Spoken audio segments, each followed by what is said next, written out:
Last time on Square Roots, we shoot for the stars in Hollywood and visit a real-life movie set where we meet some flesh gremlins. Then, we rumble with the director, who has some very particular ideas about costuming. Later, we meet a genuine leading man only a few decades after he peaked. To be honest, he could stand to have a little work done. That's Hollywood!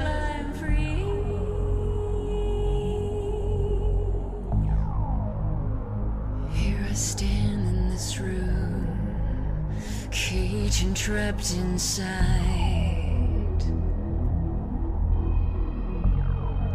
Seems I'm damned to live a lie. Hey everyone, and welcome to Square Roots, the classic RPG podcast. My name is Jim Banks. I am joined by Matthew Van Zant, Blood.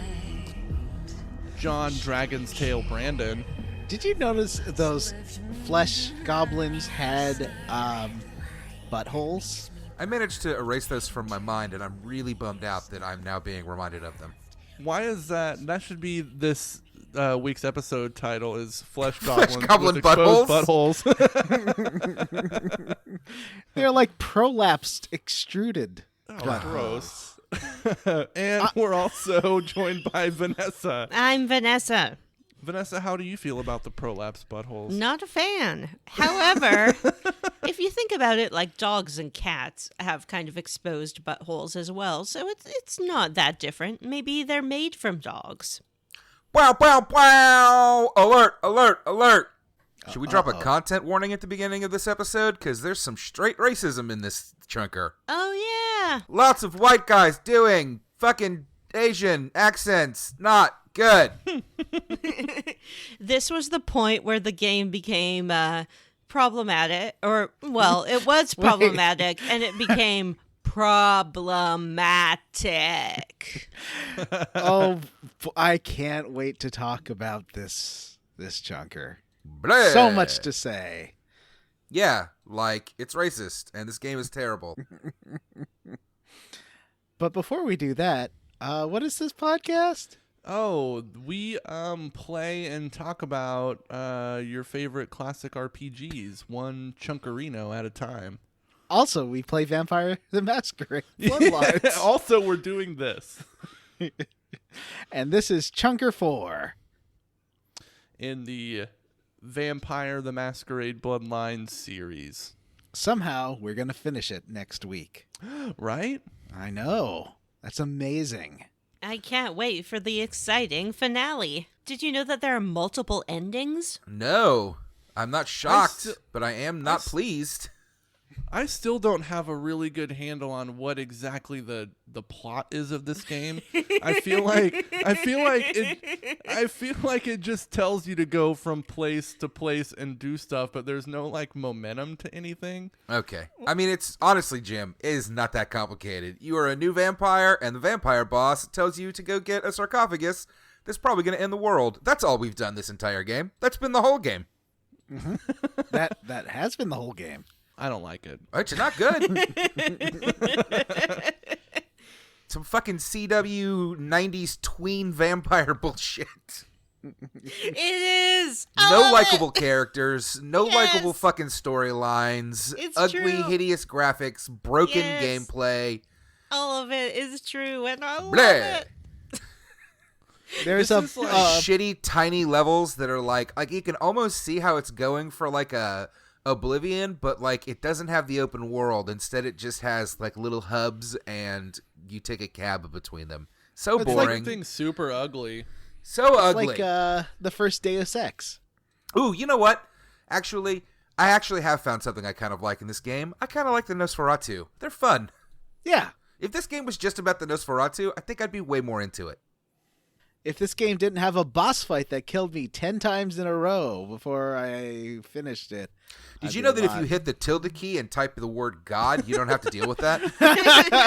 I mean, it's okay to turn it on and off, John. Like, I turn it on and off. I don't use it all the time, but when I see that I'm about to get fucking murdered by 30 dudes, I hit the button. I like to do that, but put in the no target cheat so nobody can see you. That's really fucked up.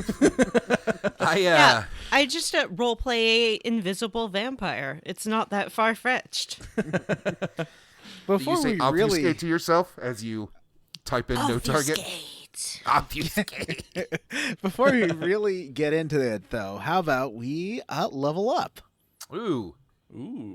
I feel like we all have some juicy ones. Yeah, there's so much to do, so much to see. So juicy. I want to go first. Taking Vanessa's street. Oh, thank you. I bought a Switch. You bought a Switch. Whoa. And like a billion games for it. I bought 3 games for it. I bought the Zelda game that everyone's talking about. I bought Mario Maker 2. And I bought the Ring Fit, but I haven't played it very much yet. I just set it up last night. Nessa, did you get a chance to play any Breath of the Wild? No. That's what I want to hear you talk about, though. Well, I didn't want to get all sucked into it because I was just setting it up and, tried it a little bit. It's very cute. I like the sound effects very much. There's something really satisfying about them. I feel like the Wii U and the Wii also had really great, cute, fun UIs. I think that's just a Nintendo thing. Yeah, it's great. They do a great job with it. I also bought it in a state with no sales tax. And in order to get there and return from there, I had to fly on an aeroplane. I saw 2 more airplane movies. I saw Harley Quinn and Batman. The infamous Harley Quinn and Batman movie where Harley Quinn sort of coerces Nightwing into intercourse. What? What movie is this? It's a cartoon. It's like in the Bruce Timm style. Yeah, Harley Quinn ties him up to a bed, and then she's changing, and he, being a hot-blooded young man, has a physical reaction. And then she this cartoon jumps for on children? top of him. It's a PG-13 movie, John. And they show full penetration? No. In fact, later they're like, Nightwing says something to Batman like you've never made out with a supervillain. So they're trying to then, retroactively imply that they just made out. I don't believe it. So there was no cartoon penetration. There was no cartoon penetration. He didn't say made out, he said made it. You just need to go to You've the right never website. made it with a supervillain. So it was okay. I mean, it wasn't great. It was a lot of Harley Quinn, not a lot of Batman. And then I watched Toy Story 4, and Forky is precious and must be protected. Toy Forky 4. Forky's great. Forky is amazing. Are you talking about my cat? People were all like, "Oh man, they've gotten so lazy with these toys." But he's so funny, and he's constantly trying to throw himself in the trash because he thinks he's actually trash. It's great. It's where he wants to be. I love it. Yes, John, you may say something about your cat. It just he keeps saying my cat's name. Oh no, we're saying Forky, like a fork. Oh. Yeah. I read that the Disney people tested the name Sporky because Forky is in fact a spork, and children did not respond to it. They thought that Sporky was a scary name, but Forky was a good name. Huh. Kids are weird. Kids are weird. So that's what I did. Now I'm back home, and I'm very happy to be here. Congratulations on your Switch purchase. Here's something else I did that will lead right into someone else's level up. I watched the Twitch machine, and I watched my good friend Johnny doing something very unusual. What's that? He was, well, when I turned it on, actually, it was just a shot of your closet because you were on the floor. So I was just looking at your clothes, hearing grunts and heavy breathing. I was walking the dinosaur. Tell us what you were doing, John. I was playing Ring Fit Adventure Whoa. for the Nintendo Switch. And it is good. It has many workouts. It is like an RPG, but you're fighting the fitness monster and a sexy dragon man. He's bad. And you use different workouts to attack, and then you have some other workouts to defend. I And saw there's you defeat him with the power of squats. Mm-hmm. I outsquatted the big, sexy dragon man. Yeah, you did. Is that a good workout? Yes, it is a very good workout. Like, I try to do like 3 stages, sort of like in a Mario-style world map. Yeah. And that's about 20 minutes of actual activity, not counting like downtime between workouts. Mm-hmm. And yeah, I'm pretty sweaty. And the IR sensor on the Switch actually will read your heart rate if you put your thumb over it. And I was doing like 80% of maximum heart rate, so that's pretty good. It's a good workout. That's good. I sweat. One thing is that the problem with a lot of these games is for maximum cardio, they want you to jog in place, and that's bad. That's really bad for your ankles and stuff. Like, it's not Bad for your knees. Yeah, I don't like the jogging in place part. You can actually it's got a quiet mode for if you don't want to jog in place or if you live in an apartment complex and you can't, where you do squats to move instead of Oh, that would be cool. jogging in I place. think I might get one of those. Yeah, it's for me, like, I do heavy lifting at the gym, but I don't do cardio and I'm not walking to work. So I just wanted to get a bit more cardio in because I'm feeling unconditioned and I sort of like lose, getting out of breath too fast. I'm like, well, need to get some cardio in. So I've done it 4 times so far. That's cool, John.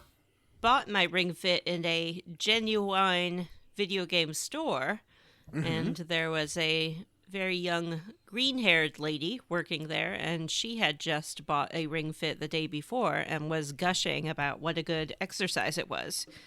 So I thought, if it's a good exercise for this fit young green-haired lady, it'll be a good exercise for me. Yeah. Yeah, I definitely just, take it easy. Don't go beyond your limits.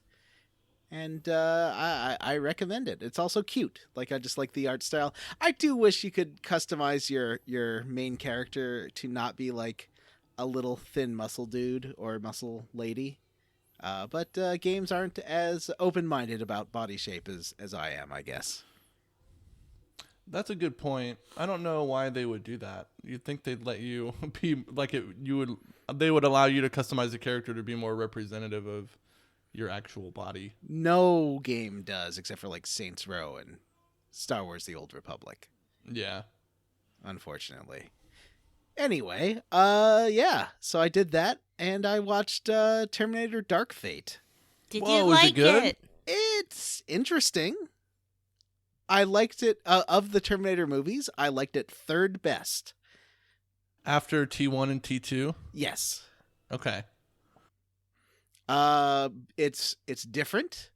The young Linda Hamilton and young John Connor are very good, like amazing. They're really. Apparently, the last one had a lot of that too. And it's funny. It's not that well directed at first, but you can sort of see where James Cameron took over directing. He sort of took over from Tim Miller and then did the final cut on it. Oh, And really? you can see when it turns into a James Cameron movie.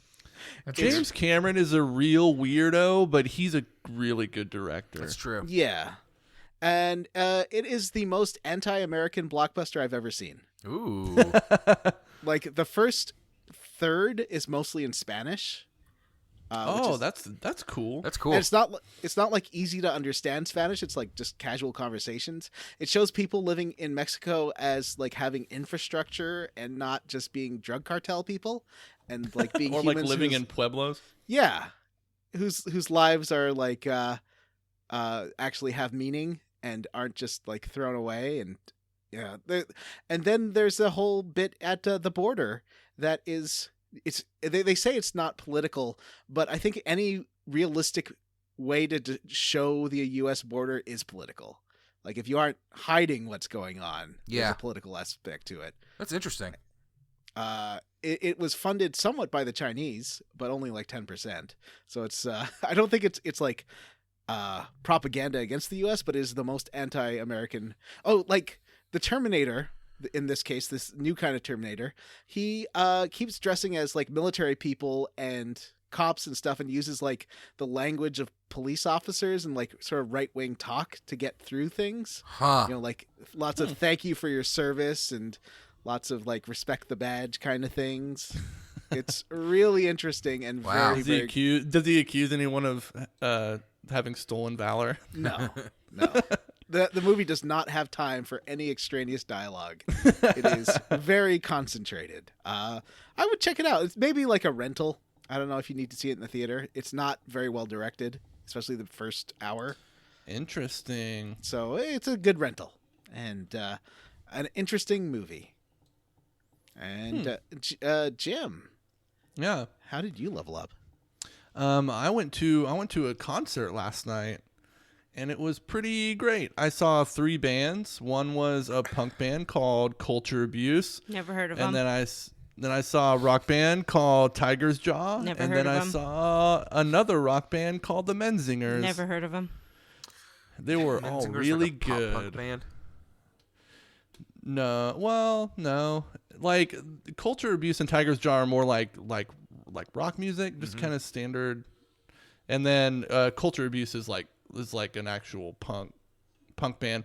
Like, and they had like the kind of punk antics that I think are kind of annoying. Like the lead singer like poured a beer over his head and like was destroying stuff on stage. Ugh. Which was kind of annoying. But overall, the show was really good. And then I went and had tacos after, and I have a big cup of elote waiting for me when we're done recording. I'm really excited about it. Did you want to tell the young man singer, young man, you're being very disrespectful to this equipment and to the crowd? Yeah. Somebody has to clean up that beer you just poured over your head, sir. Excuse me, sir. Sir. Let's see, what else did I do? I went and saw a movie. I went and saw Dr. Sleep. Ooh. Did it make you go to sleep? It was a good movie, actually. I thought the book was trash when I first read it a few years ago. Like all But the Stephen movie's King really books? good. It was directed by the same guy who made like Gerald's Game and Haunting of Hill House, Mike Flanagan. Ooh. And he's a good director, and he does a lot of cool stuff with Stephen King stories. So it was a good movie. I liked it.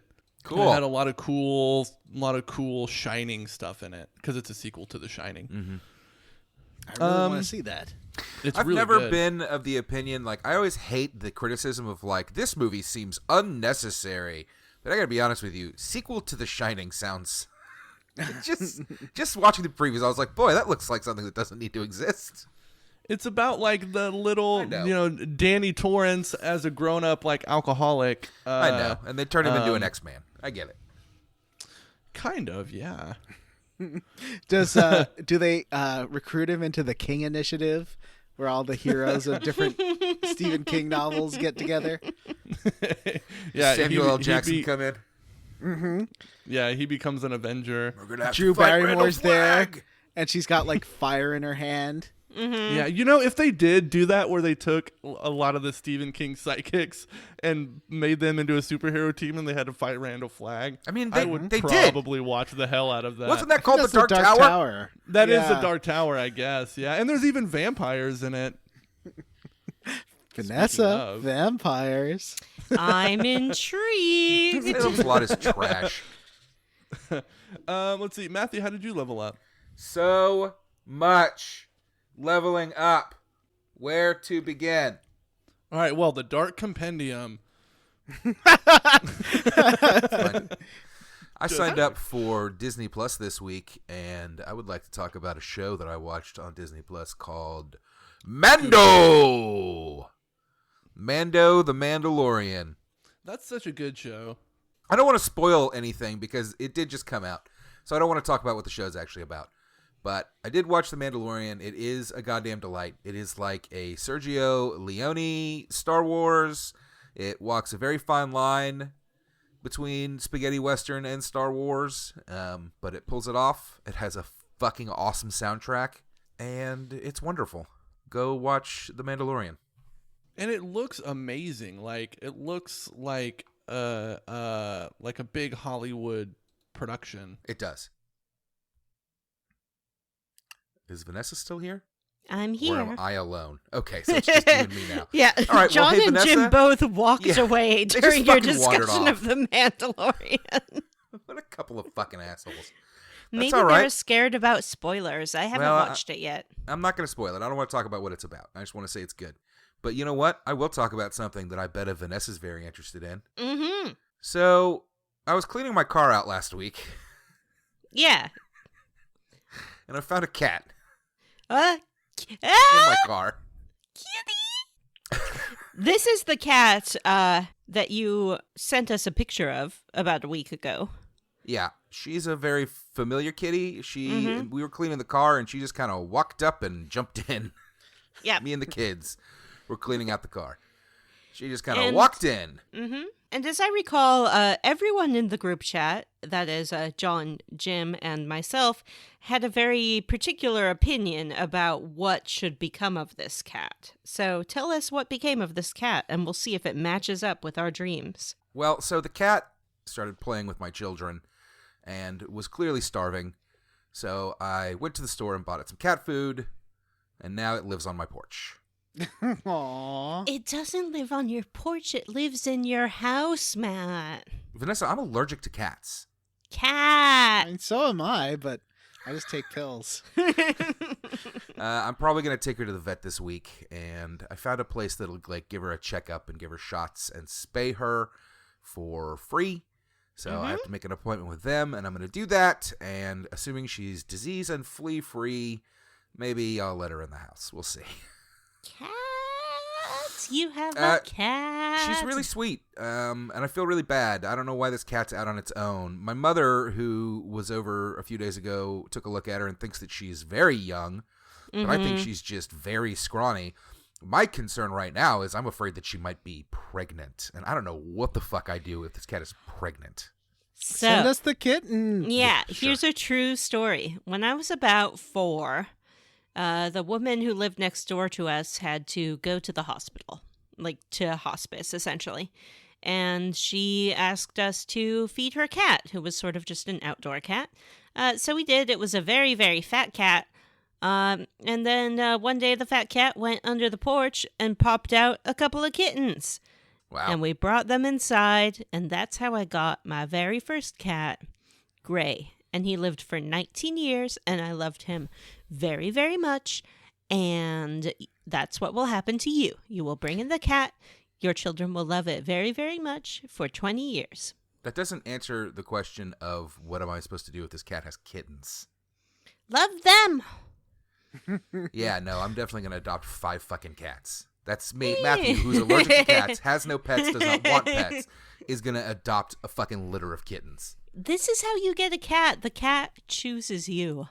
I don't know if she is a escaped kitty cat or a stray, or like I was saying, my mother thinks that she's very young and is probably just a stray cat that has been wandering around. I think that she maybe is an escaped house cat, but she didn't have a collar, so maybe she's an abandoned house cat, because she is very familiar and very much already is like, hey, I'm coming in this house. Like, she keeps trying to come in. Yeah, she doesn't sound feral. No. Well, she gets a little bitey, but I'm not sure if she's playful. Mm-hmm. Like I said, I need to take her to the vet. Yeah.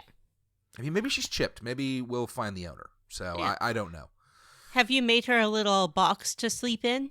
Yeah, she's got a little box out on my porch. It's a not Tupperware, like Rubbermaid or whatever container, and I put some blankets and some toys in there, and I feed her out on the porch every day. Yeah, I don't know. I guess I have a cat. Cat. Oh, I you wouldn't love cats. Well, I'm being very tentative because here's, like I said, we might find the owner. It's only been a week. She may wander off, or we may find out that she's pregnant, and I may have to give her to the SPCA or something because I don't know what to do with kittens. Right. But the kids like her. My daughter named her Smokey. About 10 minutes after she showed up, there was a drawing of her on my refrigerator. See, that's going to be the thing. The kids already love this cat.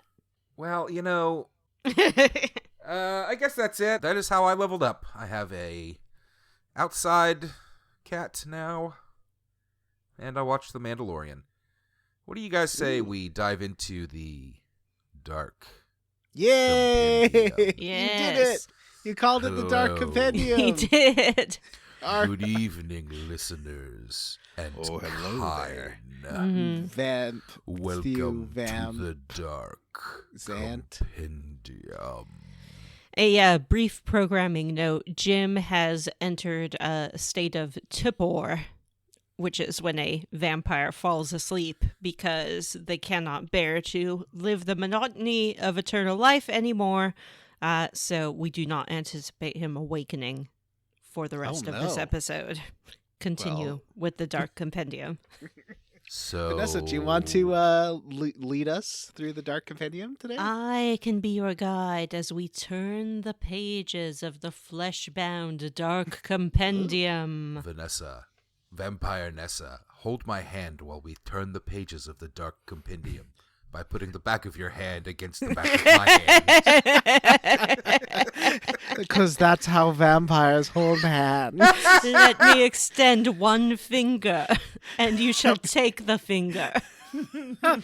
And we Now, shall be vampires holding hold hands, or is that how hands. children hold hands? Are vampires infants? They're infants of the night. Le infant terrible. Les I'm sorry, let me enfants try that terribles. again. Le infant terrible. It's les enfants terribles. I, Eponia Shade, will be your guide. Along with me, Matthew Vampire Sands. You gotta try harder on your vampire names, I Matthew. don't know why. I like my vampire name. How about you just fucking stop? Why don't you stop insulting my vampire name, John? So last time we met Gary, the old-timey movie star. Mm-hmm.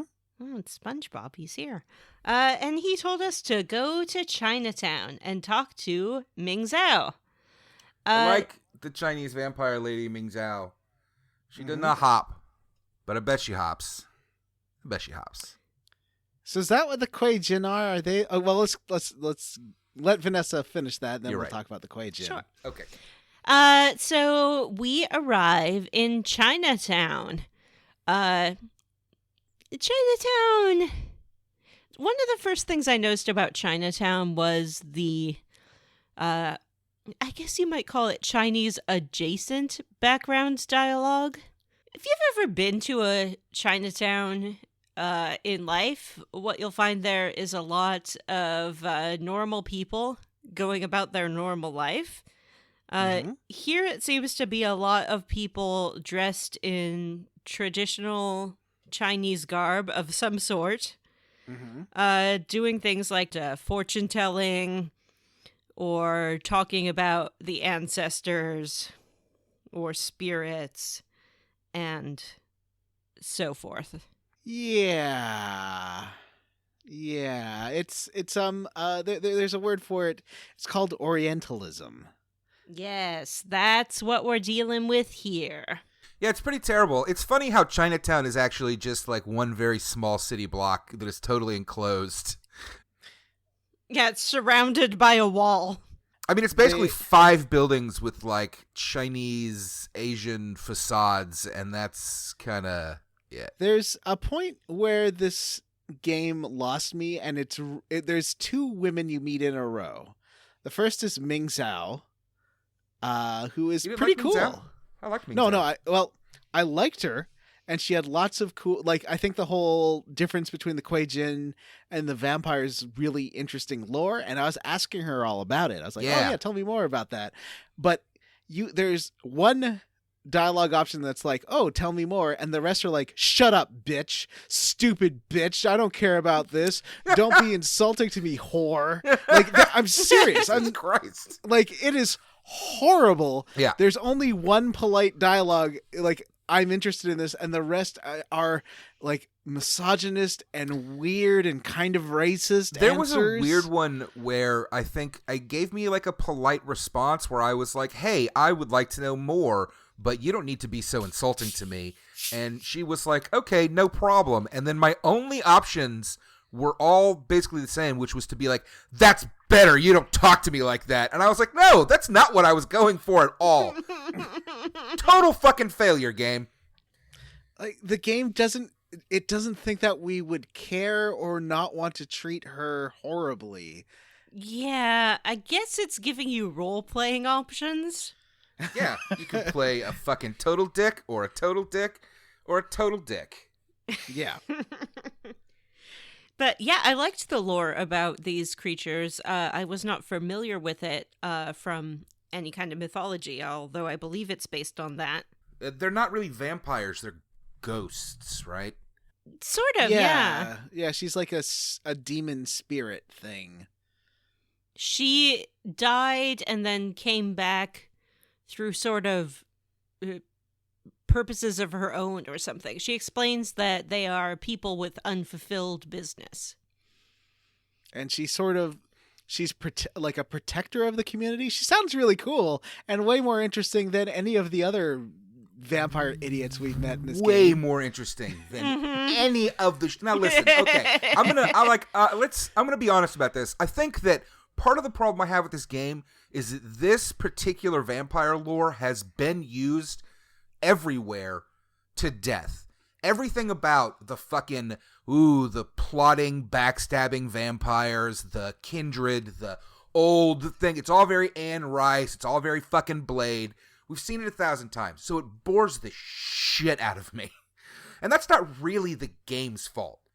That's just pop culture. So, but like she and her whole deal I found super interesting, and it made me think like, boy, how much better would this game be if instead of just being about this cliche vampire bullshit, it tried to branch out and be about all of this stuff. I think the game's at its best, like with the gargoyle subquest and this, and where it's kind of more the world of darkness rather than just the vampire stuff. Gargoyle side? I didn't. Obviously, I didn't. Yeah, there's a really interesting gargoyle side quest that I really wish I had all the persuade abilities for, because there's a lot of dialogue that I had to skip because I don't have any ranks in that. I never got the gargoyle quest for some reason. Did you try going back to talk to Isaac? I guess maybe that's what I need to do, but Yeah. I finished it, so sounds like I'll be doing another playthrough. Oh no! Vanessa, no! I honestly, and listen, I guess I don't want to come across as insulting to Vanessa for enjoying this game. People should like what they, and our listeners as well. People should like what they like, and that's fine. I like all sorts of trash. But I just don't understand how you can stomach this fucking cliched tripe of the fucking vampire societies. I can't stand it. It's like watching a bad movie. That makes sense. That's how I feel about it. So she is the head of the Kuei-Jin of this area, and they've been around for a long time, I think. Or no, they're pretty new too. Yeah, I think they only just came in. showed up in town. Yeah. And she's sort of taking over a chunk of it, but she's nice enough with you as long as you're not rude to her, which is hard because 4 out of 5 options every time are to be horrible to her. And she'll, if you're nice to her, she says, "Oh well, go talk to Wong Ho, he heads up the Red Dragon restaurant, and he has his finger on the pulse of Chinatown and knows all the comings and goings." Mm-hmm. So I thanked her very much. I like, even after going through all By the you thanked her very much, you mean you were like, "Good job, bitch. You're welcome." Yeah, exactly. No, that's what I was getting to. It's like after getting through all her explaining what the Kuei-Jin are, like the exiting from that conversation thread is "Shut up, idiot." Yeah. Yeah. Stupid bitch. Jesus. Okay. Yikes. So then I head to you head to the Red Dragon. Well, no, you leave the temple and there's a cutscene and a woman is being kidnapped. It's the weirdest thing in the game. Like a man has a girl over his shoulder and is like running into an alley, and the game and stops she's like, dead to make you watch it.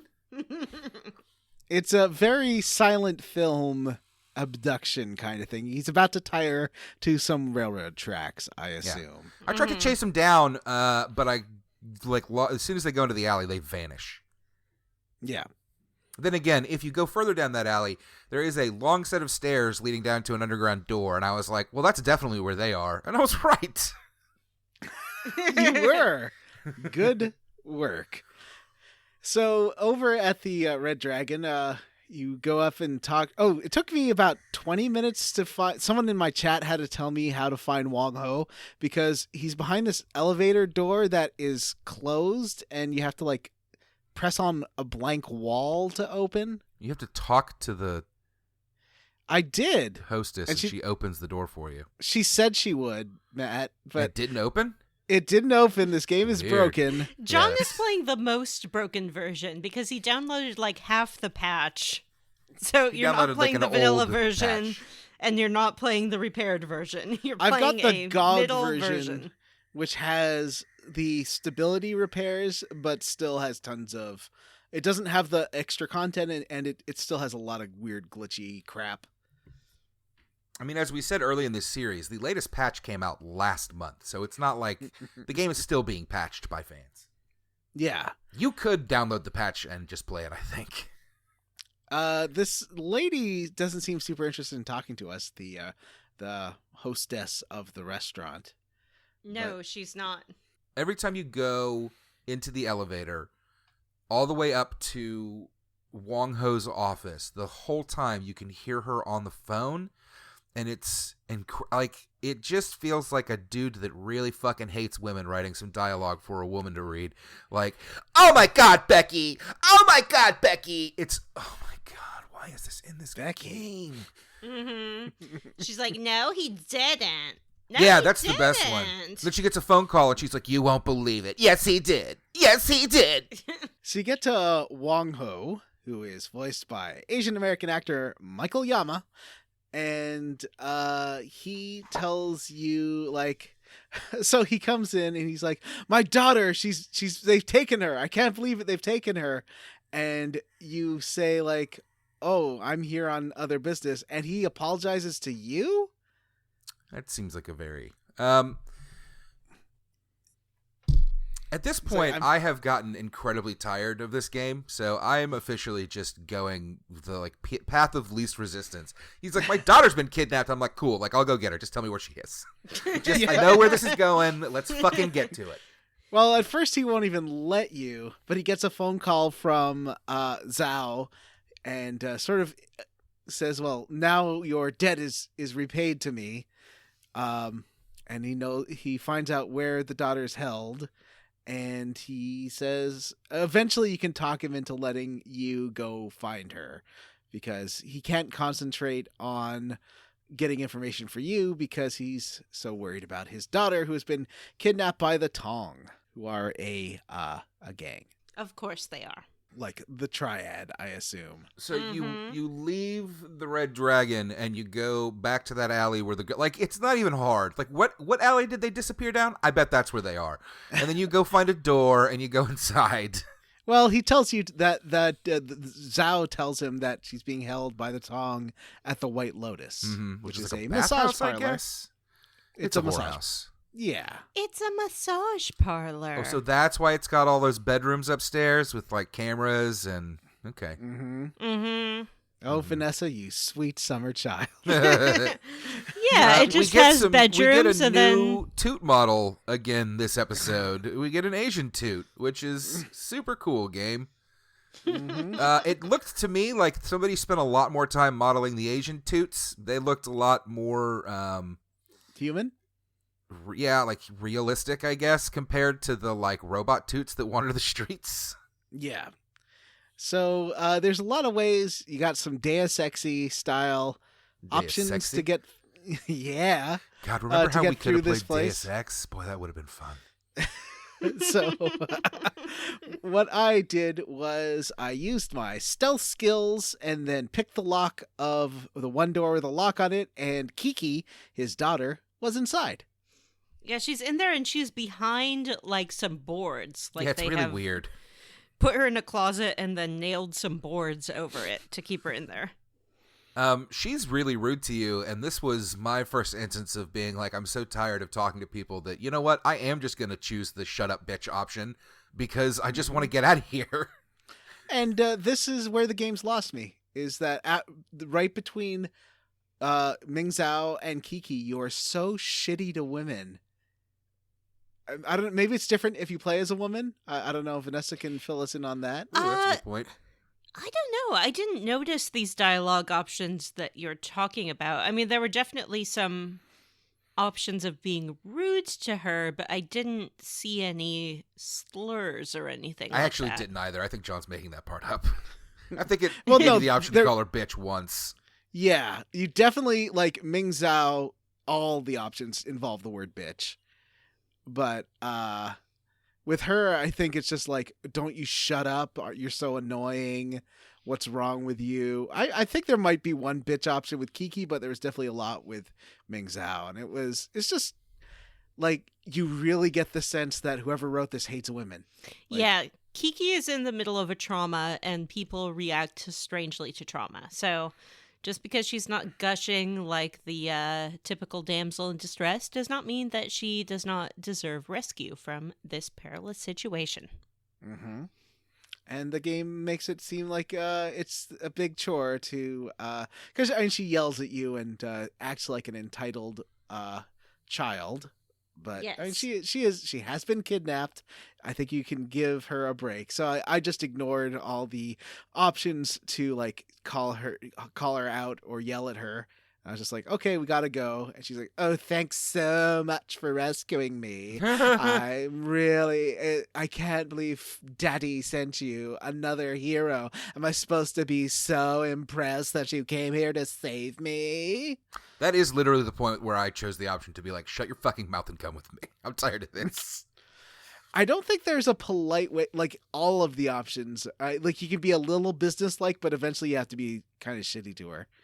And, Kiki is just a blood bag ready to be drank. what? Y'all are forgetting what we are. We are kind. creatures of the night.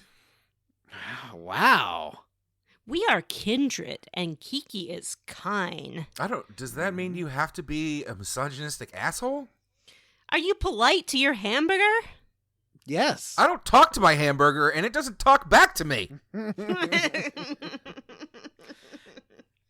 So But there's I'm nice to fucking cows when I see them, and pigs and shit, and chickens. I don't kick them, and I don't yell at them. I'm not like, hey, cow, fuck you.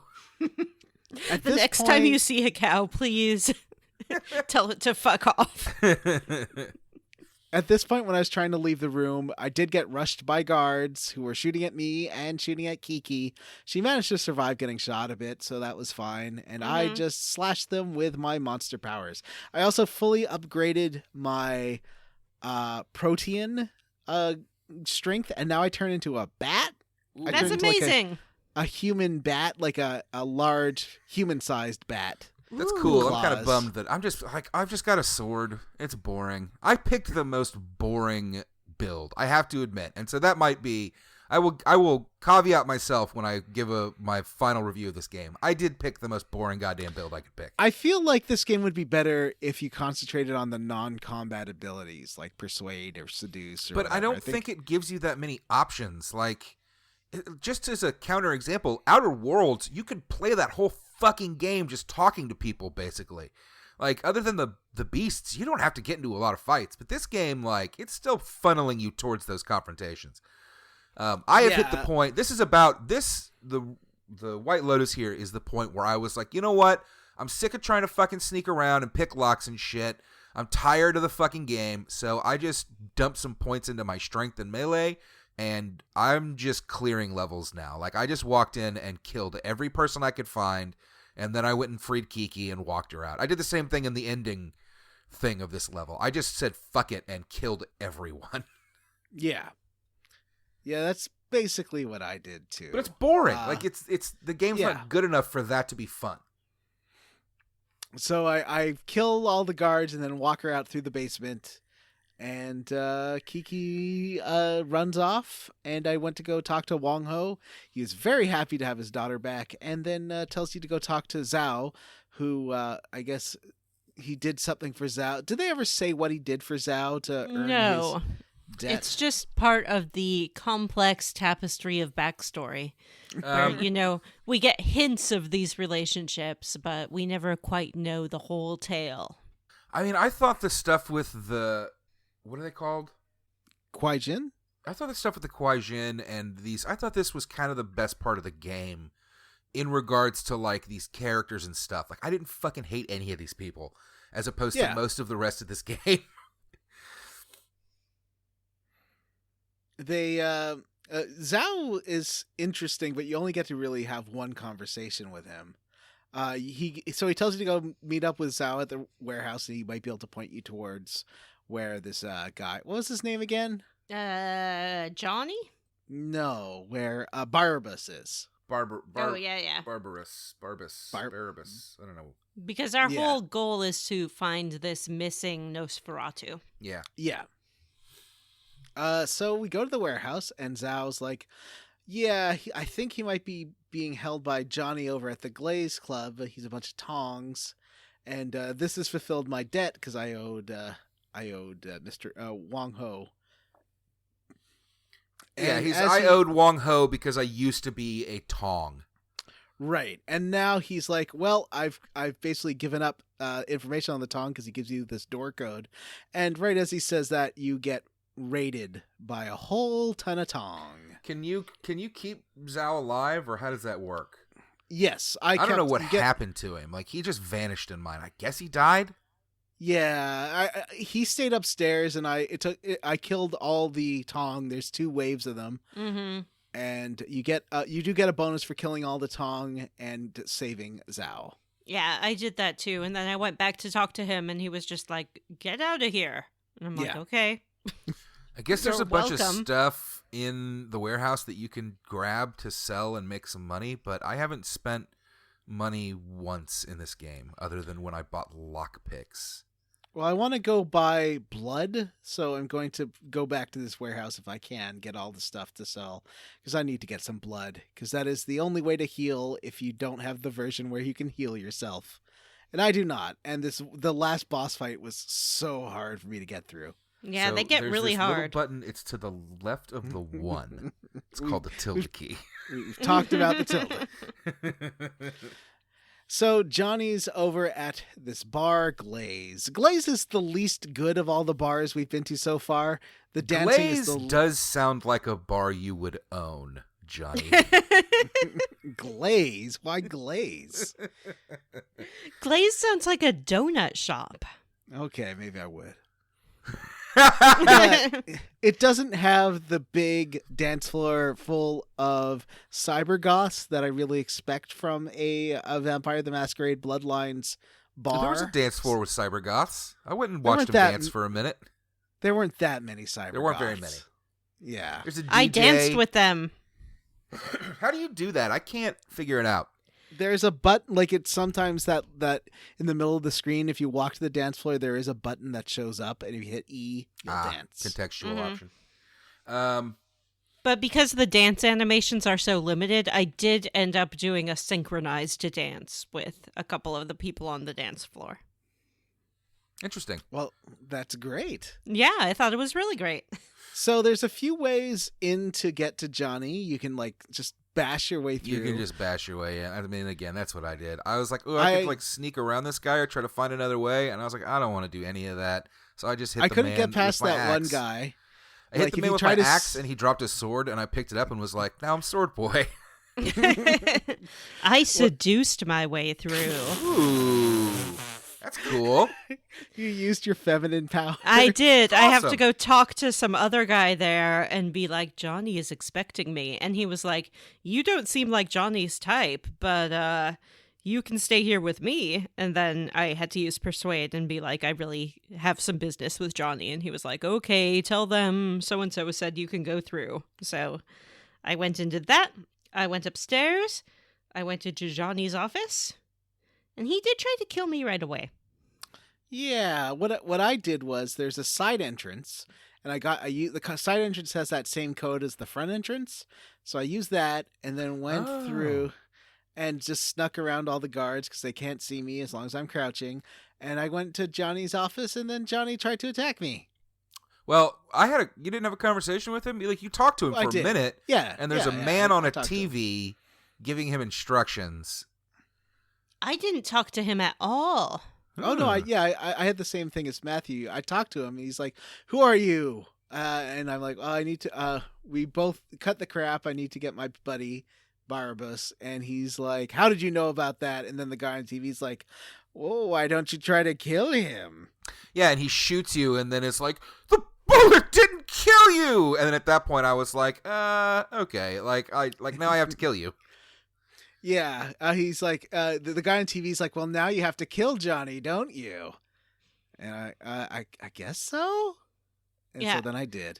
After I killed Johnny, the TV came on and he was like, you had to kill him. And then I was like, what? And he's like, I can see through my infrared camera that you don't give off any body heat. And he's like, well, I do have your buddy.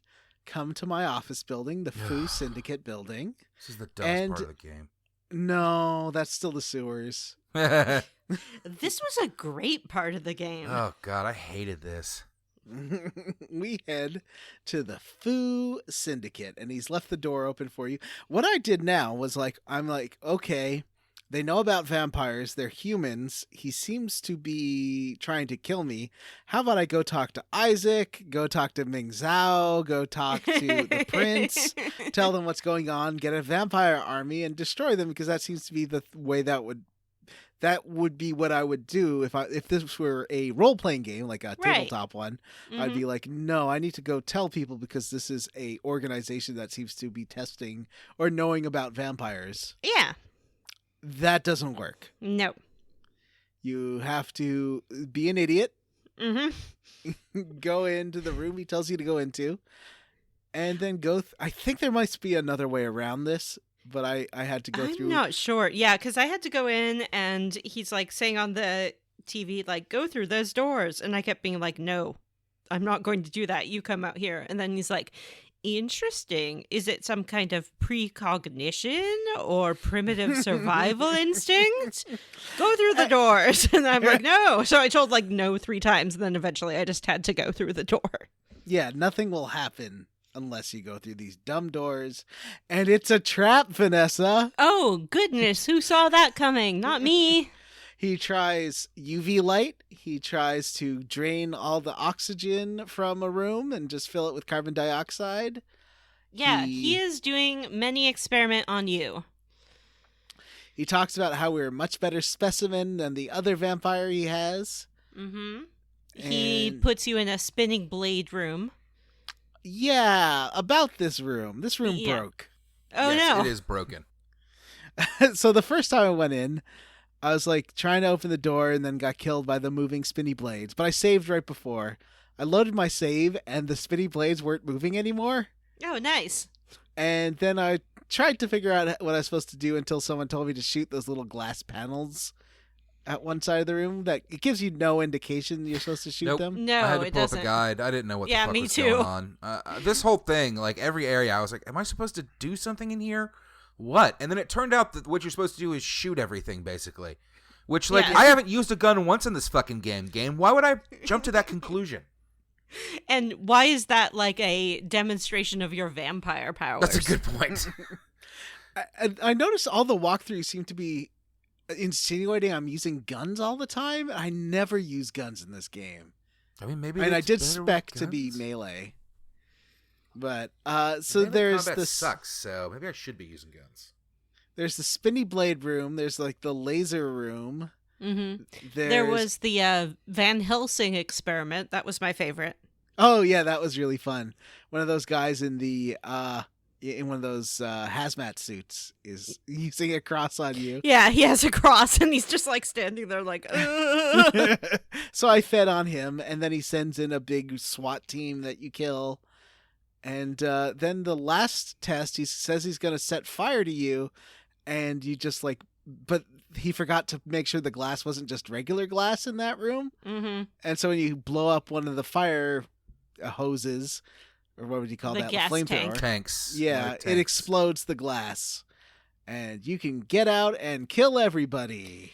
I had a great glitch here where this guy was trying to run away, but his character model just got pointed towards the corner, so he was just jogging in place. And Do you kill the dude that's experimenting on you here? Does he die in the explosion, or what happens to him? I drained his blood. No, I didn't drain his blood. I just killed him. Yeah, he was the jog in place guy, and I Oh. also killed him. I mean, maybe I just killed him in the midst of killing everyone. I really wanted to drink his blood, but he was weak. And fell to my claws, because my claws are strong and Ah. sharp. Not such a big man without his glass wall. He did mention that he, like, killing vampires is what he is meant to do. So I guess he's part of one of them vampire killing groups. Maybe. Maybe. I wish you could turn people, because that would be delicious poetic justice. Yes. Get him into thrall. Yeah, make him a vampire. I got a gun in Outer Worlds that does that, but I'll have to talk about that on the Patreon. It's pretty fun. And so I mowed through everybody, got Barabbas out. He helps you fight at this point. You have to go hack a computer, which spawns more guards. And then you have to, like, blow up some servers, which spawns more guards, and you fight your way out. And that was pretty fun, like throwing all these SWAT team guys everywhere. I did not like the alarm that goes off and continues to blare through this whole section. That was really irritating. So you didn't like it because it blared. Would you rather it Tootie or Joe? I would rather it Joe, although Blair was the one I really wanted to be, because as I have discussed before on the show, all I want to be is a pretty girl. They're all pretty, though. Natalie, They are all pretty, but I Blair, didn't Joe, understand Tootie. that as a child. I thought only, I was Disneyified. I thought I had to have blonde hair to be pretty. Now I am an adult, 16 candles. and I know that I don't. There is a switch on the wall that lets you turn the alarm off. It is literally just a light switch. Oh, no. I wish I'd found it. It is right next to the window that you come out of. Oh, that would have helped. It would have really helped. So Barabbas is real happy that you save him. I don't get a ton. He just says that he was kidnapped. I think it was like lured or something. I forget how they found him. I was nice to him, and I was like, go tell Gary that you are okay. What was that noise? That was SpongeBob laugh. That's probably better than mine. So you talk to. So Barabbas escapes. You get a call from Gary. Somehow, was he called the phone next to? Oh, He calls the phone. payphone. Yeah, just outside the building, right? Yeah. And he's like, "Thanks so much." At first, he's By the like, way- "Do you want to change your long distance Oh, service?" yeah. Ha ha ha ha ha ha ha ha. Oh, it's terrible. That's very. That dude loves to mess with you. He's just a joker. I got a email Oh, at wow. one point with the subject line, "The prince is promoting you!" Exclamation, exclamation. And it turned out to be just a message from Gary. That's funny. I've never checked my email. You get a couple of quests from there. Anyway, Gary tells you where you got to go next. And he says that he sold the info about the crate. He not just sold to the prince, he also sold to the Giovanni people. Yeah. Are they a group of vampires? They're Sabat. They are. They're Oh. not. They are. They're not. Mm. The Giovanni are a clan of vampires that only create vampires from within their own family. So they're essentially the mob, but they have this family dynasty, and when a member of the family proves themselves, then they get turned into a vampire. You're right. They are a clan. So the Giovanni mission, like, there's all this stuff you can apparently do at this mansion if you have persuade abilities or seduce or whatever. Mm-hmm. I don't have any of those, so I had to I tried sneaking. Well, let's talk about the persuade way first, then we'll talk about what I had to do. Okay. Then we can talk about what I did, which is kill everyone. That is what I ended up doing, for sure. Well, the Giovannis are having a party, so I cannot get in without an invitation, but I find these two people outside by the fountain. There is a snooty man and a very drunk woman. And I talk to the woman, and she's just like, I'm going to a party, hey! And then I talk to the man, and I'm like, hey, your wife seems really drunk, and you should probably just take her home. And he's like, oh, she always does this. And I persuade him that she will cause a scene if she is not taken home. And so he says, okay, fine, here's my invitation. I don't need it. Or he maybe just throws it on the ground, and they walk away. So I get the invitation and go inside. They are having a fancy party. I sort of looked around the side rooms, and you can wander through some bedrooms and things, and there are some like vampires in there just hanging out in the bathroom. And then in the main floor, there's a bunch of humans, and there are 3 of them who are trying to become Giovanni vampires, although they don't really know what's going on. They're just like, there's some kind of power in this family, and I want to be the powerful family member. So there's a fancy lady, a fancy dude, and a scholarly lady. I guess you can seduce the fancy lady or dudes depending on your gender, but I went over to the scholarly lady, and she's like, I'm staying here while I finish my master's degree.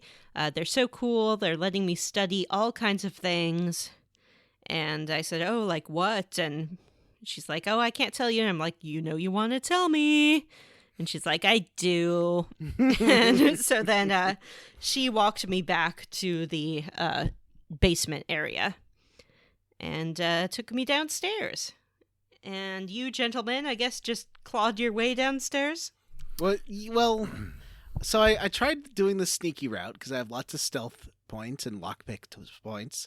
So I walked around the back. I got past the guard at the door, and I drank his blood.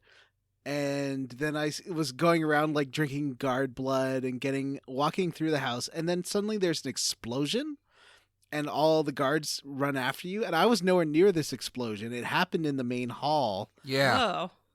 And there's no way to avoid it. Like, I tried a million different ways, and no matter what I did, a door explodes and a zombie comes out, and all the guards attack you. Weird.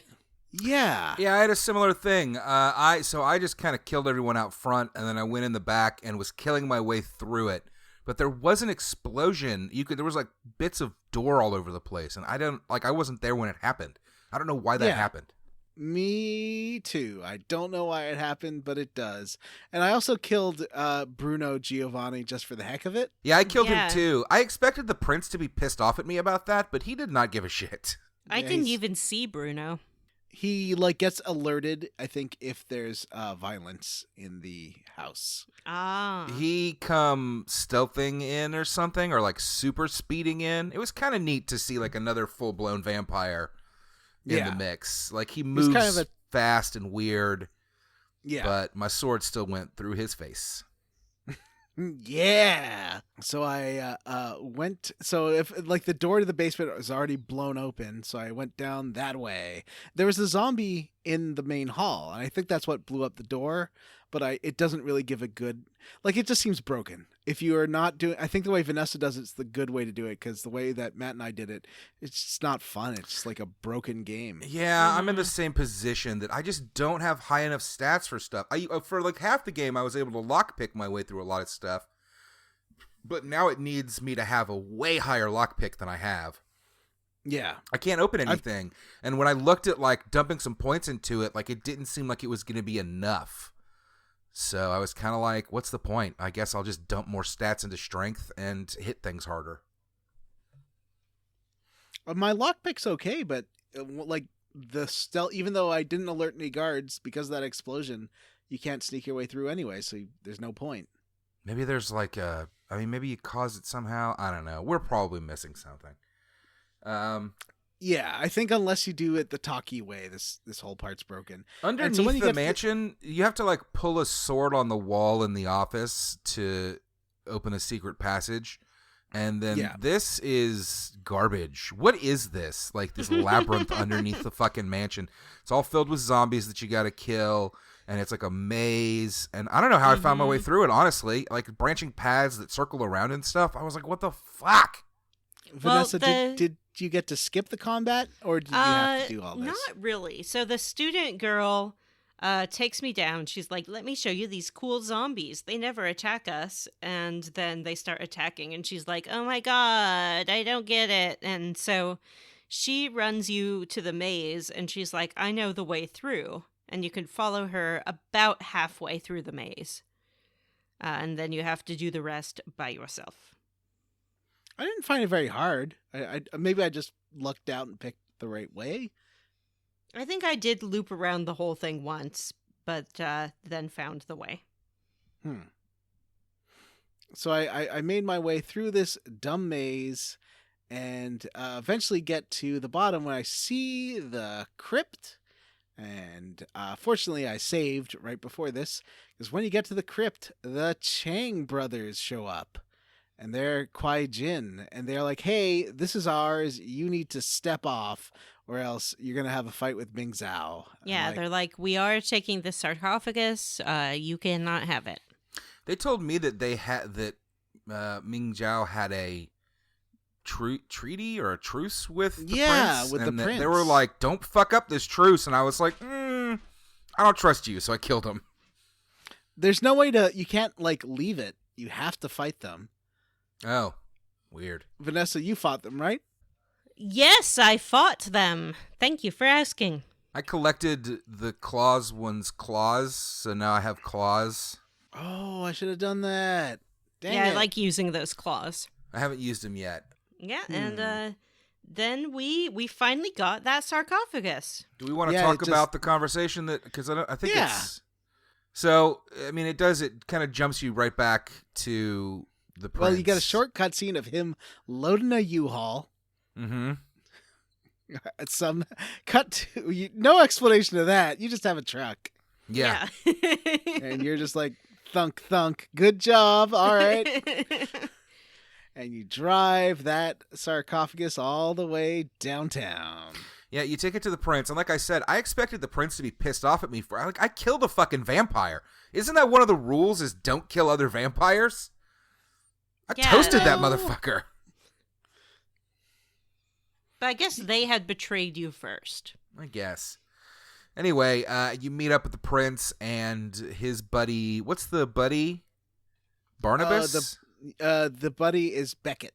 Beckett, the man that Jim was very certain was a werewolf in the first episode of this series. Yes. And they like examine the sarcophagus, and Beckett's all snotty, like fucking militant Reddit atheist snotty about it, and it's really obnoxious. And the prince is you're like so afraid of the end of the world. Oh no, I better not open this. She's gonna be the end of the world. That's you, stupid. Yeah. Mm-hmm. Militant Reddit atheist.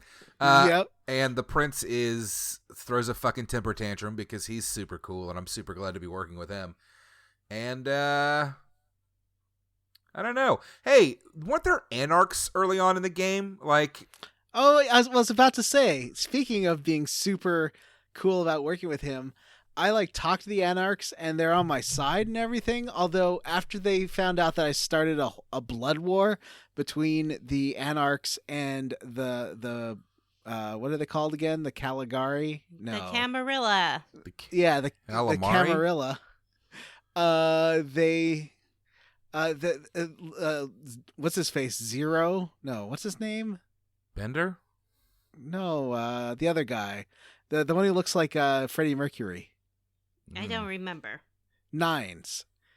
Oh, Oh, yeah. yeah, Nines. Nines. Nines Rodriguez disappeared. He went into hiding because of the war, but he's real mad at you. But I talked my way through it, and they like me still. And I'm like, well, so should I like kill the prince or something? Like, oh no, keep doing what you're doing.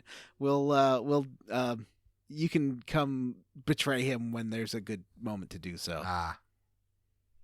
Betray LaCroix? Yeah, he Perish sucks. the thought. He's the worst. He's like a little Napoleon. He He's was like- in Napoleon's army. Of course he's like a little Napoleon. That's his hero. Yeah. So Anyway, he he is- like demands that you open the sarcophagus, but you can't. So of course Beckett gives you a Yeah. quest to go find someone that can, and that's yeah. that's it. Over at a monastery, and I guess this brings us back to that one German guy we met earlier. Yeah, he said that it's a monastery full of vampire hunters, and that they have. He tells you that the guy has been kidnapped by these vampire hunters, and he knows all this because he went to his apartment and like saw a footprint. I think this game thinks that Beckett is cool, and this game is fucking wrong. It's a real Sherlock moment. Mhm. Haven't you seen his glasses? Of course he's cool.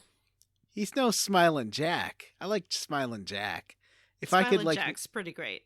if I could be on his side, I'd be on his side. Well, maybe next time you'll get your chance. Ooh. So I didn't do any side quests because I didn't talk to any of the people that give them out, and I'm gonna go back and do these because they all seem pretty fun. Mhm. But Vanessa, what side quests did you do? I met a girl named Yuki. Yuki is dressed like a Japanese schoolgirl. And Of course she is. one of the dialogue options is to ask her if she's over 18. But I did not because I boy. didn't care about her age. Yuki, Oh. because I had no ill intents with Yuki. Goodness. Yuki is a monster hunter. So she's sort of like a Buffy type. And she is after something called the Hangayoki. Hangayoka? Mm-hmm. Hangayoki. Okay. So she's after Hanga this yokai. Hangayokai. Yeah. She's after a monster that killed her teacher. And so she asks you to sort of investigate Chinatown and see if you can find this Hanga Yokai. So you go to Mingzhou, and she sort of says, oh yeah, the Hanga Yokai, I've heard it's here. It's hanging out at the restaurant, doing business with someone there. So you go to the restaurant, and there's a guy in the bar, and you can talk to him and be like, oh, first you have to find out like who the Hanga Yokai is. So you investigate around the town, you get a name, you go to the bar, and then the guy's like, I don't know any Hanga Yokai, you're crazy, I don't know this guy. And then eventually he asks you, wait, are you going to kill him? And if you say, yes, I'm going to kill him, he's like, oh, cool. I really want you to kill him too. So go to this warehouse, and that's where you will meet him. So I do go to the warehouse, and I bring Yuki with me. I think she's sort of, yeah. You can be like, hey, Ooh. Yuki, we found the Hanga Yokai. We're going to go to the warehouse and get it. She's very excited. We go to the warehouse, and it's the guy who we talked to in the restaurant is there. And he's like, ha ha, ha ha ha, ha ha ha, you're Wong so Ho? dumb. No, the guy who Oh. told us where the Honga yokai Right. was. Yes. And he's like, ha ha ha, I'm the Honga yokai. You fell into my trap, and now I'm going to kill you. And he does turn into a hammerhead shark. Wow. It really turns into street sharks? He turns into street sharks. I just sent an image to the group chat. That's amazing. So you can check out the Honga That's yokai. legit fucking the coolest thing I've seen in this game. Yeah, he's pretty great. He looked like a He is- hammerhead street shark with no Yep. clothes on. Yep, he has no clothes. And he he has a needs to cut his hammerhead street fingernails. shark face. Yep. He has claws. And you and Yuki battle this Honga yokai. She has a katana, and she slices it up. And you also slice it up. And it's great. And then in the end, she's very grateful. And you can be like, so what are you going to do now? And she keeps calling you a demon. But she's like, demon, you can rise above your nature. So bear that in mind. And she lets you go. To Did be you more then drink her specific, you blood? look like Jab of the street sharks. Did I just look up street sharks? Yes, I did.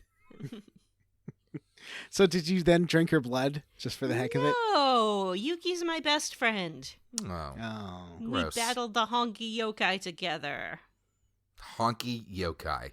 He's got a black belt in karate. Honky yokai.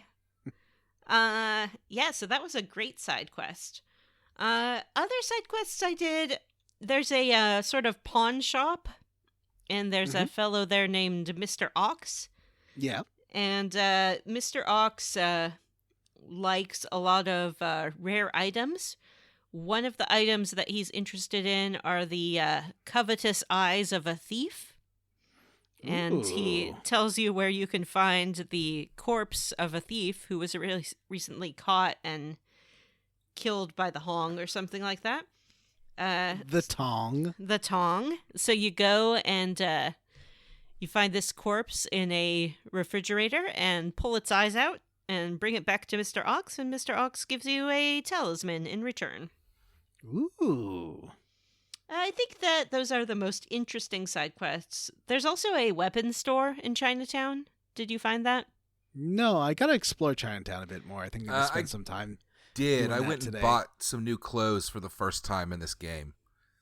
I bought all like a leather outfit, but I can't like change my headwear, so I still have like a do-rag on. Oh no. It's not good, man. So do you look at least? But at look least more I'm like not in a fucking Matrix? tank top, like a dirty tank top and pants that sag down to my ankles. Now I'm in like a leather jacket. So it's slightly less racist looking is what I'm trying to say. You traded in your Jinkos? Yeah.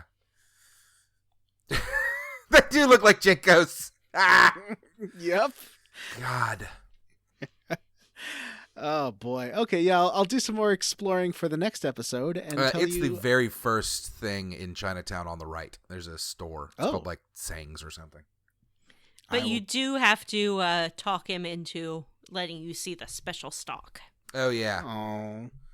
It didn't require persuade. I just kind of like wonned my way through it. Meaning I chose the first option on everything and was just like, just show Oh, me I the got what you guns! meant. He had like cool guns. He had assault rifles and stuff, but I never used guns. So like, what the fuck do I care? Yeah.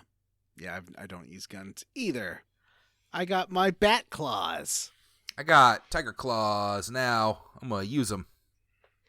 You might want to pick up a gun or two for the end game. I have a bunch of guns because the enemies drop them. So I have pistols and shotguns and Uzis and all sorts of shit. I just don't use them. I'm not going to put any points into gun ownership, though. don't Don't wanna put do it. points into gun ownership. Yeah. I'm Don't not doing cave it. to the NRA. Back to the fun time. Yep. Back to the fun time. Anyway, so racism and sexism and vampires. The game. Vampirism. Look, I'm sorry this game is too real for you guys Oh, to boy. handle. Oh boy. This game isn't sugarcoating anything. This is the dark world. This is what it's like on the streets of LA. So the next time, I guess we finish the game, right? We're finishing the game. Yay! And then after how that, long we're is- playing Yakuza. Yay! I guess we haven't Next really announced game that announced. on the show. Yeah, let's do it. Let's do it. The next game we're playing is Yakuza! Yay! Yay! Kiwami, if you're me. Is everybody feel playing like this- Kiwami? Yeah, I think so. I don't know what is. Kiwami's the remaster. I Yeah, play that- remaster. Yeah, it That's sounds- the one that it's- you probably already own on PS Plus or whatever. Yeah, I think because it was free on PSN. Like 6 Nice. months ago. I Yeah. own it. Yeah. All right, and So I just want we're- to say that was the result of a vote on the Patreon because we love our patrons and we love giving them the opportunity to vote, but I love them less for choosing that fucking game. Well, it was a tie between that and Undertale. Undertale / Deltarune. I'm real but bummed then- out that Undertale did not win. Then we did a runoff, and Yakuza stomped Undertale. I wouldn't say it stomped it. We did get a lot of like, is Undertale does that even qualify for the series? Like, listen, listeners, gang, friends, patrons, all of you, I love you. Like, we don't really stick to our own rules. We don't fucking care. I don't give a shit. care. I care, nominated Jim- or Undertale, not and I don't Jim, give a Matt. fuck if it does not follow the 10-year rule. I care. love rules. Rules, Yeah, rules, are rules. fun. That's why Yeah, you're a they're great. fascist. That's why I'm a proud member of the Camarilla, because you have to have order. I like rules, but I think it's okay to bend them sometimes. We get it, Vanessa, okay? Blue Lives Matter, yada, yada, yada. Why don't you keep your shitty opinions to yourself? How dare you? Hey, Cap. Anyway, I hate you listeners for making me play Yakuza. Why? I hate This you, game's Vanessa, fun. for making me play Vampire. Ah, Can we play a good game, please? I just want to say this. Yakuza's It has super been good. months since we played something that I thought was fun, and I'm so tired. I just want to play something fun. The last game you thought was fun, none of the rest of us thought was fun. Well, I played a better version of that game than you. I guess so. Because I am going... Yeah, Yakuza, I think, it's going to be like a Phantasy Star 4 situation where I'm the only one enjoying myself, I think. I played some of tried it. Yakuza 0, and it was okay. Zero is a prequel. That is not the first one. That's not the one we're playing. I know, but, okay. you know, Okay, I I'm sorry. imagine it's similar. Yeah, I played a bit of Kiwami when it was on PS Now or whatever it's called, and I didn't like it at all. But who knows? Maybe it'll turn me around if I put more than an hour in. I'll go in with an open mind. It's you know, at Try least it's playing modern. it in like- Japanese with English subtitles for full immersion. Oh, that's a good True. idea. I do prefer subtitles when I'm watching like anime and stuff. I think that's a great idea. I don't even know if it gives me that option, so I don't know. Yeah, I why think we're- it's only in Japanese. That version. It's the one that with the dub is the PS2 version, which I can send you if you want. No, thank you. I don't have a PS2. What are you talking about? What am I going to play it on? We have an email. Ooh. Did we not have a bullshit minigame corner? No. Okay. So, well, before we do the email, we need to do something else, and that's talk about what we are squarely against. Oh, yeah. Blood, John! I'm squarely against the broken stealth part of this game. You want me to I put all my points into stealth and lockpick, and then the game breaks and doesn't let you do any of it. Blood, And that sucks. blood, Nat, blood, what are you squarely against? blood, blood, blood. Okay, Vanessa, Yeah. what are you squarely against? I am squarely against the syllable sounds that are meant to mimic Chinese language Are you sure? background noise. I mean, maybe it is real Chinese. And then who's racist? I but know. It is done in the style of like Mickey Rooney and Breakfast at Tiffany. Yeah. Right. That's what it sounds like. Okay. So squarely against that. Roundly for Yuki and the Hikagagoi. Yeah, that sounded pretty cool.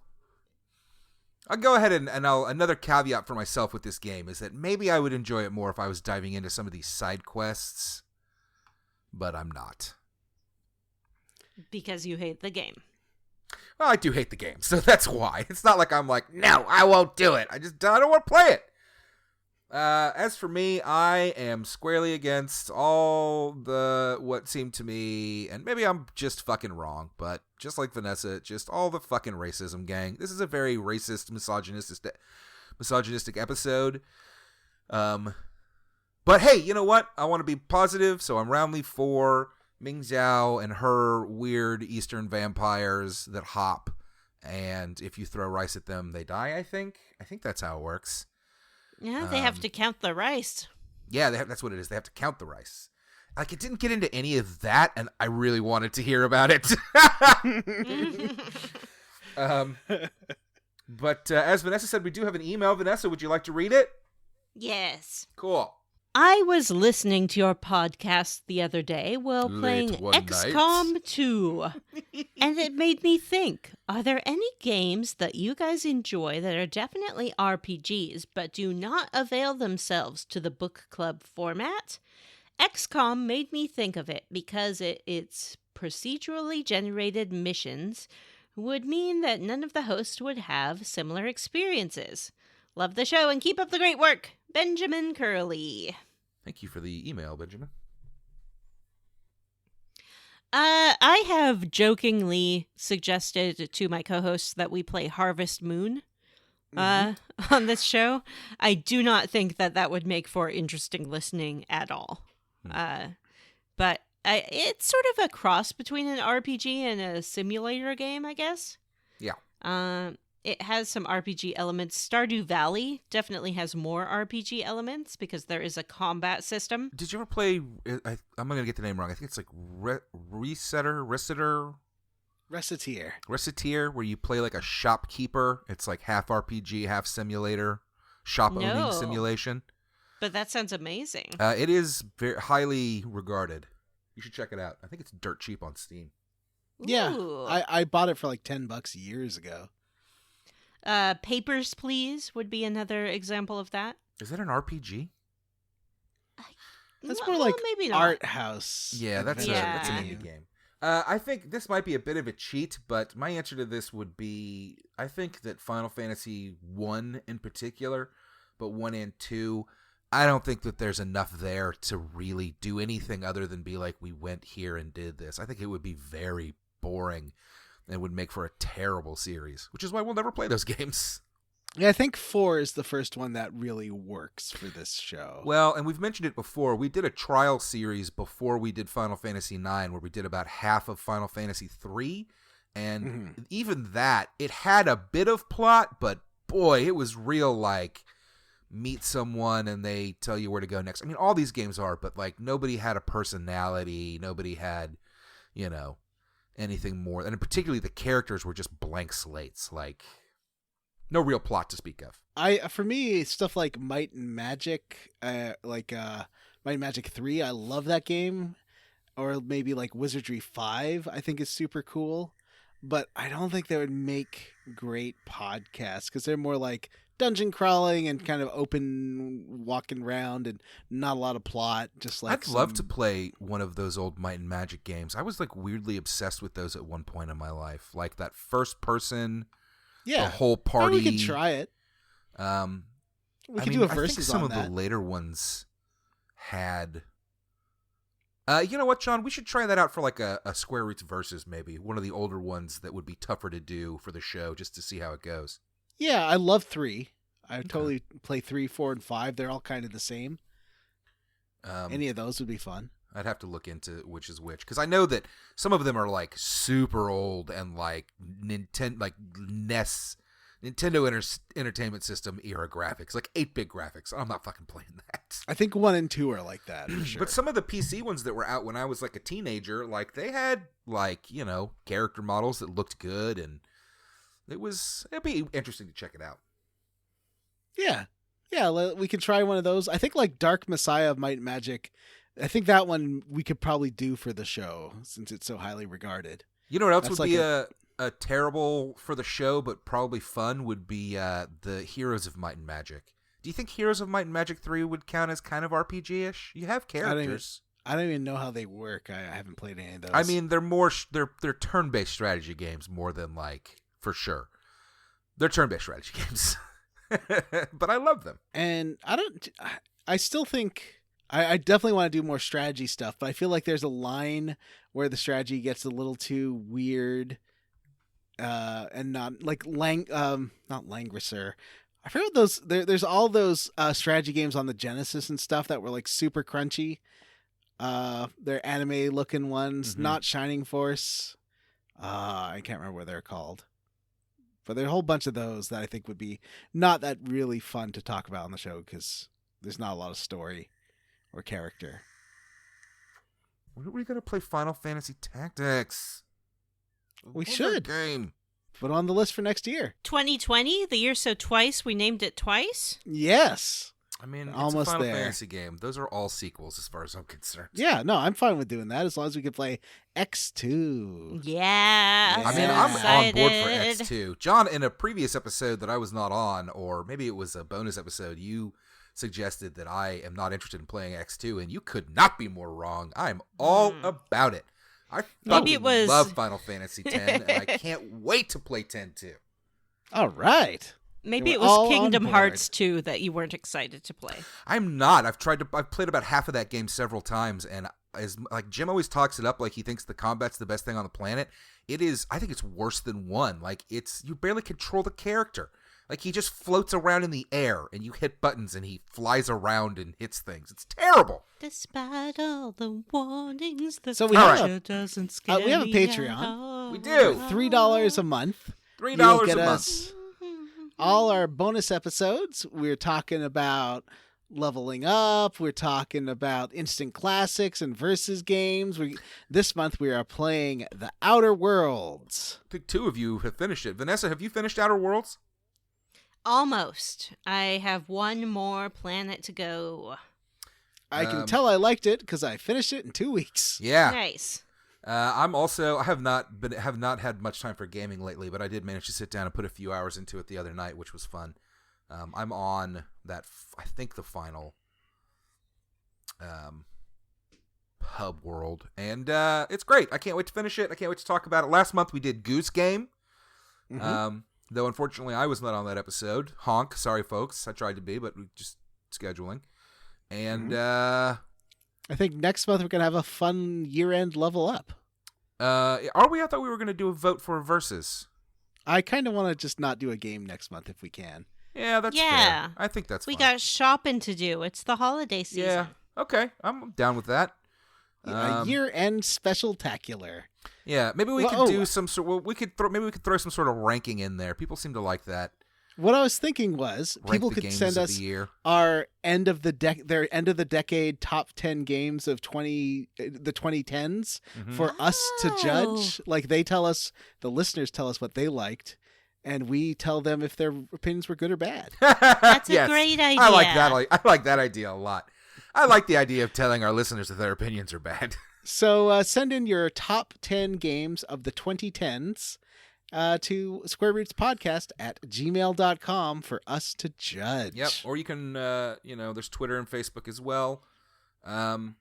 We also have a $5 tier on our Patreon, and that gives you voting privileges. So come join our voting group. We had a big vote for the final game of the year. We had a big vote on what game we were going to play a few months ago between Suikoden, which won, and Vampire, which was the runner-up, and then Vanessa bullied us into playing Vampire 2. Bleh. Bleh. We do votes all the time on both regular series games and bonus episodes. So come join us there. It's a lot of fun. John put up a vote recently for patrons on whether or not he should leave in the sound of me vaping when he edits. And people pretty strongly said they want to hear that. I think people maybe don't realize how much gets cut out. Yeah. I don't think they actually want to hear it. It's a lot. I only leave it in when it's funny.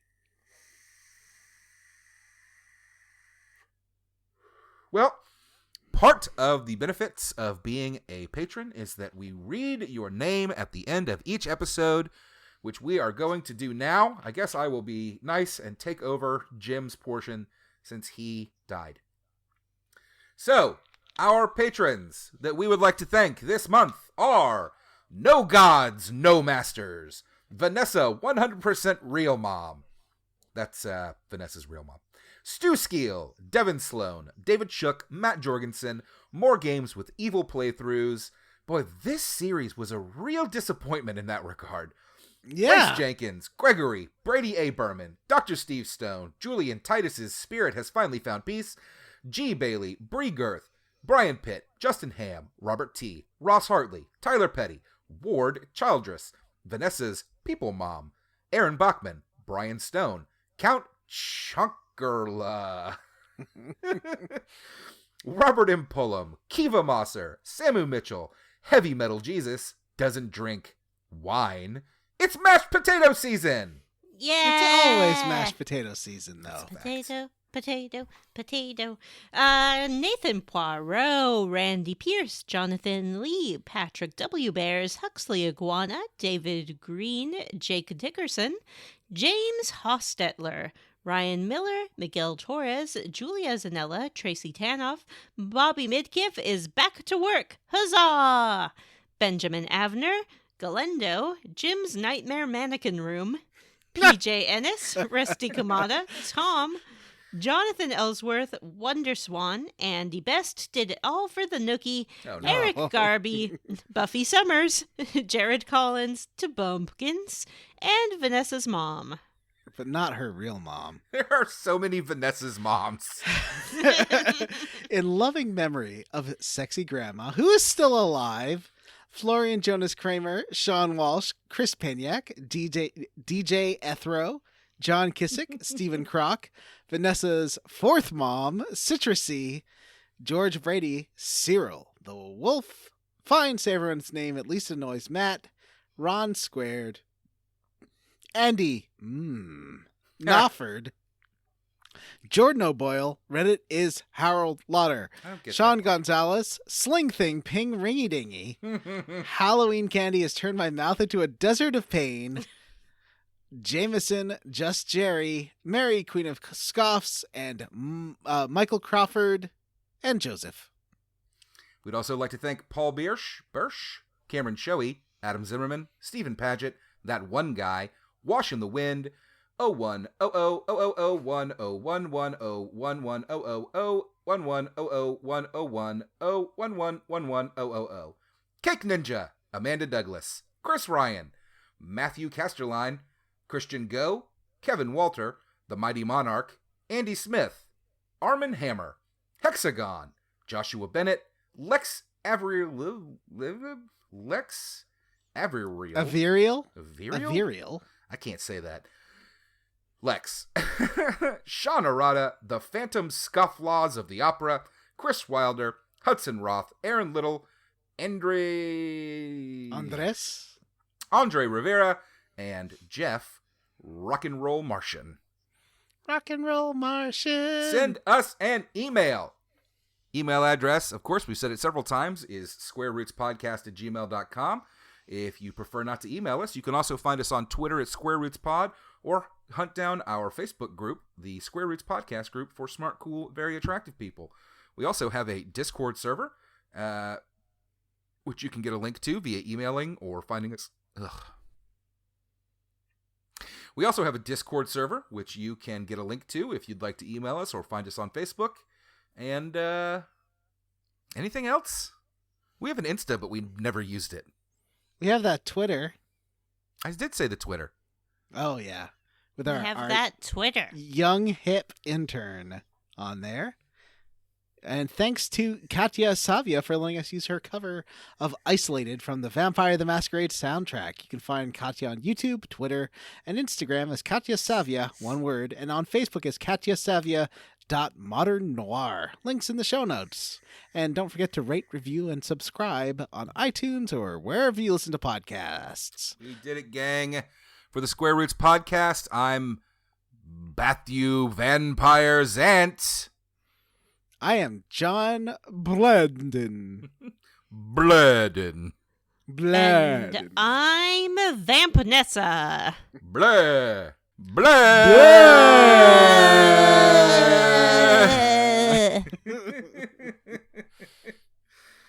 That was a good episode. I'm so sad it's almost over.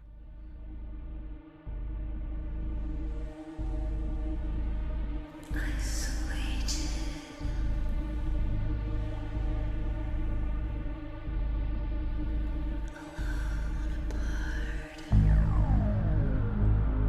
I'll never crawl again. I'll never fall again until I'm free.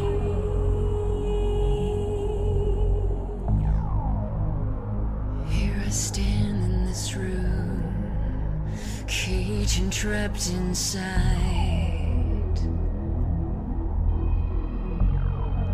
Seems I'm damned to live a lie.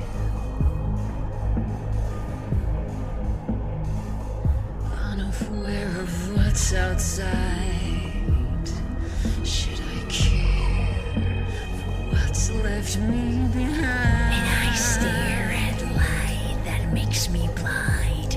Internally, there's nothing left for me to be. I'm here alone and isolated. Have no choice but be isolated. Struggling, left alone, apart. Pushed aside, made segregated. Struggling, left alone, apart. Have no choice but be isolated. Threatened, crossed to extract the heart. Pushed aside, made segregated. Have no choice but be. The monsters make me hide. Perhaps I'll eat myself alive. Internally, what is there left for me to be? Can't care for what's left me behind. And I stare at light that makes me blind. These broken walls trapping me inside. And isolated. Have no choice but be isolated. Struggling, left alone, apart. Pushed aside, made segregated. Struggling, left alone, apart. Have no choice but be isolated. Struggling, left alone, apart. Pushed aside, made segregated. Have no choice but be.